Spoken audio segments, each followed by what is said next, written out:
വിശുദ്ധ മത്തായി എഴുതിയ 14 അധ്യായം.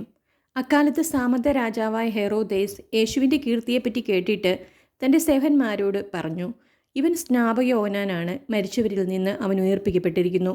അതുകൊണ്ടാണ് ഈ ശക്തി ഇവനിൽ പ്രവർത്തിക്കുന്നത്. ഹെറോദോസ് യോഹന്നാനെ ബന്ധിച്ച് കാരാഗൃഹത്തിൽ അടച്ചിരുന്നു. സ്വന്തം സഹോദരനായ ഫിലിപ്പോസിൻ്റെ ഭാര്യ ഹെറോദിയ നിമിത്തമാണ് അവൻ ഇത് ചെയ്തത്. എന്തെന്നാൽ യോഹന്നാൻ അവനോട് പറഞ്ഞിരുന്നു, അവളെ നീ സ്വന്തമാക്കുന്നത് നിയമാനുസൃതമല്ല. ഹെറോദേസിന് അവനെ വധിക്കണമെന്നുണ്ടായിരുന്നു. എങ്കിലും അവൻ ജനങ്ങളെ ഭയപ്പെട്ടു. എന്തെന്നാൽ അവർ യോഹന്നാനെ പ്രവാചകനായി പരിഗണിച്ചിരുന്നു. ഹെറോദോസിൻ്റെ ജന്മദിനത്തിൽ ഹെറോദിയായുടെ പുത്രി രാജസദസ്സിൽ നൃത്തം ചെയ്ത് അവനെ സന്തോഷിപ്പിച്ചു. തന്മൂലം അവൾ ചോദിക്കുന്നത് എന്തും നൽകാമെന്ന് രാജാവ് അവളോട് ആണയിട്ട് വാഗ്ദാനം ചെയ്തു. അവൾ അമ്മയുടെ നിർദ്ദേശമനുസരിച്ച് പറഞ്ഞു, സ്നാപകയോഹന്നാൻ്റെ ശിരസ് ഒരു തളികയിൽ വെച്ച് എനിക്ക് തരിക. രാജാവ് ദുഃഖിതനായി. എങ്കിലും തൻ്റെ ശപഥത്തെയും അതിഥികളെയും പരിഗണിച്ച് അത് അവൾക്ക് നൽകാൻ അവൻ ആജ്ഞാപിച്ചു. അവൻ കാരാഗൃഹത്തിൽ ആളയച്ച് യോഹന്നാൻ്റെ തല വെട്ടിയെടുത്തു. അത് ഒരു തളികയിൽ വെച്ച് പെൺകുട്ടിക്ക് നൽകി. അവൾ അത് അമ്മയുടെ അടുത്തേക്ക് കൊണ്ടുപോയി. അവൻ്റെ ശിഷ്യർ വന്ന് മൃതശരീരം എടുത്ത് സംസ്കരിച്ചു. അനന്തരം അവർ യേശുവിനെ വിവരം അറിയിച്ചു. 5 അപ്പം 5000 പേർക്ക്. യേശു ഇത് കേട്ട് അവിടെ നിന്ന് പിൻവാങ്ങി വഞ്ചിയിൽ കയറി തനിച്ചു ഒരു വിജന സ്ഥലത്തേക്ക് പോയി. ഇതറിഞ്ഞ ജനക്കൂട്ടം പട്ടണങ്ങളിൽ നിന്ന് കാൽനടയായി അവനെ പിന്തുടർന്നു. അവൻ കരയ്ക്കിറങ്ങിയപ്പോൾ വലിയൊരു ജനക്കൂട്ടത്തെ കണ്ടു. അവരുടെ മേൽ അവന് അനുകമ്പ തോന്നി.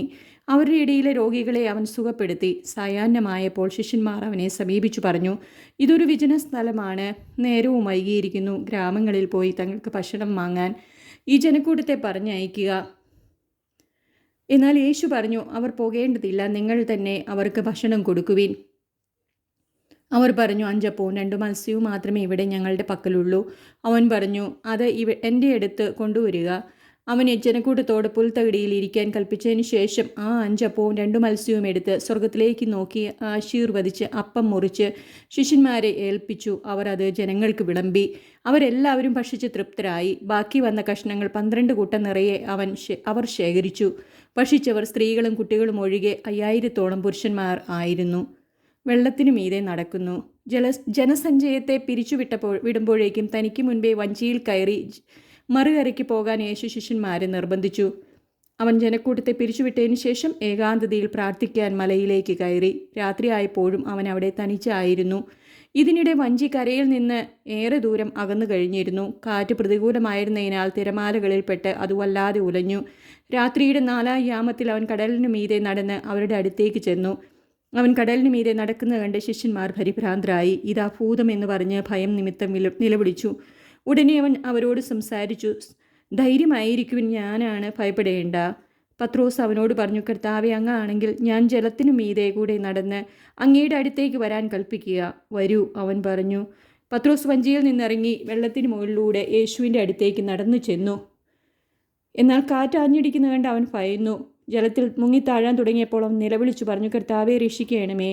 ഉടനെ യേശു കൈ നീട്ടി അവനെ പിടിച്ചുകൊണ്ട് പറഞ്ഞു, അല്പവിശ്വാസി, നീ സംശയിച്ച എന്തിന്? അവർ വഞ്ചിയിൽ കയറിയപ്പോൾ കാറ്റ് ശമിച്ചു. വഞ്ചിയിലുണ്ടായിരുന്നവർ അവനെ ആരാധിച്ചുകൊണ്ട്, സത്യമായും നീ ദൈവപുത്രനാണ് എന്ന് പറഞ്ഞു. അവർ കടൽ കടന്ന് ഗനേസറത്തിലെത്തി. അവിടുത്തെ ജനങ്ങൾ അവനെ തിരിച്ചറിഞ്ഞ് ചുറ്റുമുള്ള നാട്ടിലെല്ലാം ആളയച്ച് സകല രോഗികളെയും അവൻ്റെ അടുത്ത് കൊണ്ടുവന്നു. അവൻ്റെ വസ്ത്രത്തിൻ്റെ വിളുമ്പിൽ ഒന്ന് തൊടാനെങ്കിലും അനുവദിക്കണമെന്ന് അവർ അവനോട് അപേക്ഷിച്ചു. സ്പർശിച്ചവരെല്ലാം സുഖം പ്രാപിക്കുകയും ചെയ്തു.